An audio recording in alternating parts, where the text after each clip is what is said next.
si la musique des années 80 était toujours là dans les années 2000, cachée sous les tubes que nous écoutons tous les jours. Il y a 30 ans, Michael Jackson occupait les sommets du top 50 avec ce titre « Wanna Be Starting Something ». C'est l'une des chansons les plus reprises du répertoire du roi de la pop, à l'instar de cette version Don't Stop the Music, signée en 2007 par l'idole des ados, Rihanna.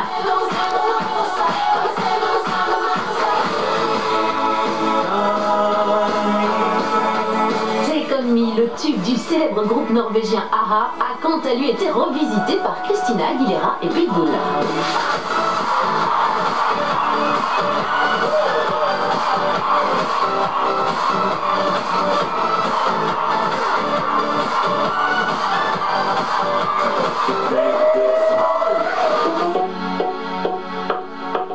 En 2005, pour l'intro de Get Your Number, la diva du R&B Mariah Carey s'est tout simplement inspirée de Just an Illusion du groupe Imagination.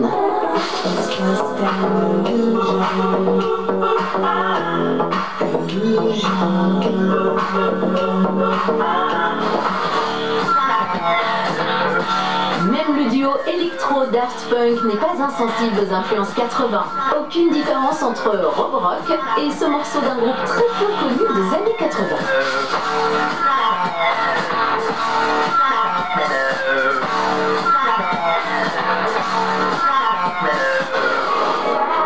Les titres cultes des années 80 s'invitent également au cinéma et dans les séries.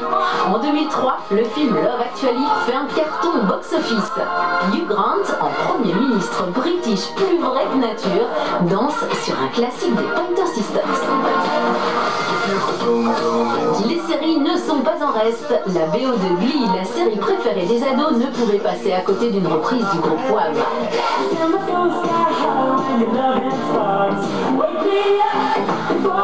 Sans faire preuve de nostalgie, on peut dire qu'un léger parfum des années 80 enveloppe notre quotidien. Sabrina, vous êtes l'interprète du célèbre Boys, Boys, Boys que tout le monde a encore en tête. Vous participez à cette aventure Star 80 depuis longtemps? Oui, en effet, j'ai commencé dans les 2007, je crois 2007-2008. J'ai pas fait tous les tournées. Après, j'ai fait les films. Après, c'était l'année dernière, cette année aussi. Oui, c'est vrai. Vous avez d'ailleurs dans le film un sacré caractère. Hein. Vous êtes comme ça dans la vie? Pire.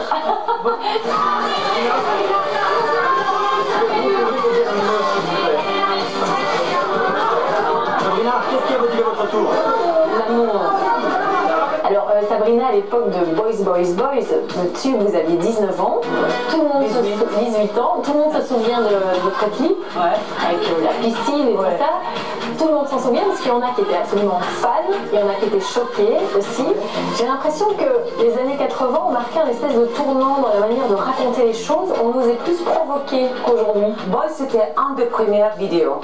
Il était interdit en Angleterre. Dans ces vidéos, c'était une belle femme avec un bikini qui dansait, mais c'était très souriant. Mais aujourd'hui, si tu regardes MTV, il y a des vidéos qui sont vraiment... C'est que du sexe, que des allusions au sexe.